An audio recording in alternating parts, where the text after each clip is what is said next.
Manorama group, जो सोचता है वो करता है। नमस्कार, भारत लाइव देख रहे हैं आप। एनडीए गठबंधन में सीट का बंटवारा तो भले ही चिराग पासवान के लिए हो गया हो, लेकिन अन्य जो उनके दल हैं उनके लिए क्या हुआ है, इस पर अभी तक किसी ने चुप्पी जो है वो नहीं तोड़ी है। यानी कि इतना मान के चलिए कि चिराग पासवान को ही सिर्फ भारतीय जनता पार्टी ने सीट बांटा है, अन्य जो दल हैं उनके लिए कोई भी सीट फाइनल नहीं हुआ है। भले ही चर्चाएं चले कि नीतीश कुमार की पार्टी को 16 सीट दी जा रही हो, उपेंद्र कुशवाहा को 1 सीट पर मना लिया गया है।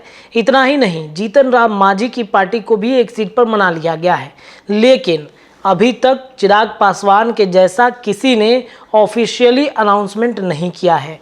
चिराग पासवान को कल देर शाम तक जैसे ही मंगल पांडे जेपी नड्डा के पास ले जाते हैं, महज 10 से 15 मिनट की मुलाकात होती है और 10 से 15 मिनट की मुलाकात में सब कुछ फाइनल हो जाता है कि चिराग पासवान इन सब सीटों पर लड़ रहे हैं। अब जैसे ही चिराग पासवान का सीट फाइनल होता है, अन्य घटक दलों में बेचैनी बढ़ जाती है कि भाई चिराग के लिए सीट तो फाइनल हो गया, हमारा क्या होगा।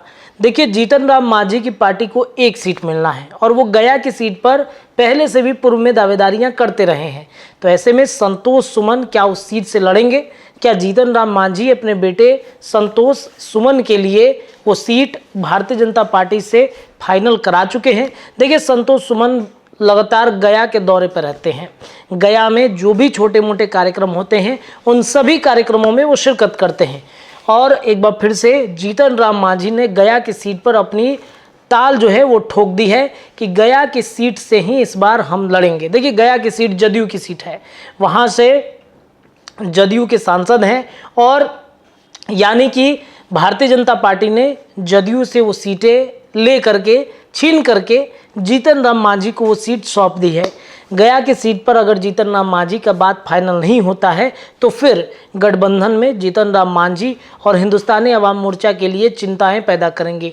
गया नहीं लड़ेंगे जीतन राम मांझी तो कहाँ लड़ेंगे, इस पर भी कहीं ना कहीं मंथन होगा। लेकिन संतोष सुमन ने कहीं ना कहीं इन सीट पर दावेदारी पेश करके सब कुछ सुलह करा दिया है। संतोष सुमन का कहना है कि उनकी पार्टी आगामी लोकसभा चुनाव में गया से चुनाव लड़ेगी। गया के गोदावरी स्थित आवास पर मीडिया से बातचीत करते हुए संतोष कुमार सुमन ने यह दावा किया और कहा कि यहाँ के लोगों से उनका पारिवारिक रिश्ता है। संतोष कुमार सुमन ने कहा कि हमारी पार्टी और हम लोगों का कार्य क्षेत्र रहा है, इसी इलाके में पार्टी की शुरुआत हुई, लिहाजा पार्टी कार्यकर्ताओं की चाहत है कि गया सीट हमें दे दी जाए।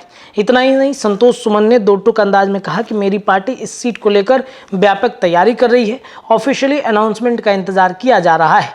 इसके साथ ही संतोष कुमार सुमन कहते हैं कि चिराग पासवान हो या पशुपति पारस की नाराजगी का भ्रम फैलाया जा रहा है, ऐसा कुछ भी नहीं है, ये विरोधियों की साजिश है। तो कहीं ना कहीं संतोष सुमन ने ये ताल ठोक दिया है कि अब लड़ेंगे तो इसी सीट पर। फिलहाल इस खबर में इतना ही, लेकिन जुड़े रहिए भारत लाइव के साथ। तमाम अपडेट लगातार आपको दिन भर मिलते रहेंगे। धन्यवाद। मनोरमा ग्रुप, जो सोचता है वो करता है। अगर ये वीडियो पसंद आई और वह बिहार के राजनीति और बिहारियत से सरोकार रखेनी तो सब्सक्राइब बटन दबा के चैनल के सब्सक्राइब कर ली। ओजे एगो घंटी बा, ओकरा बटन दबा देला से कुल सटीक और मारक खबर रुआ मुफ्त में मिल जाई। अगर रुआ पत्रकारिता के हमनी के नया प्रयोग में सहयोग कर चाहतानी तो ज्वाइन बटन दबा दी। पेटीएम नंबर नोट कर ली 9386816700। धन्यवाद।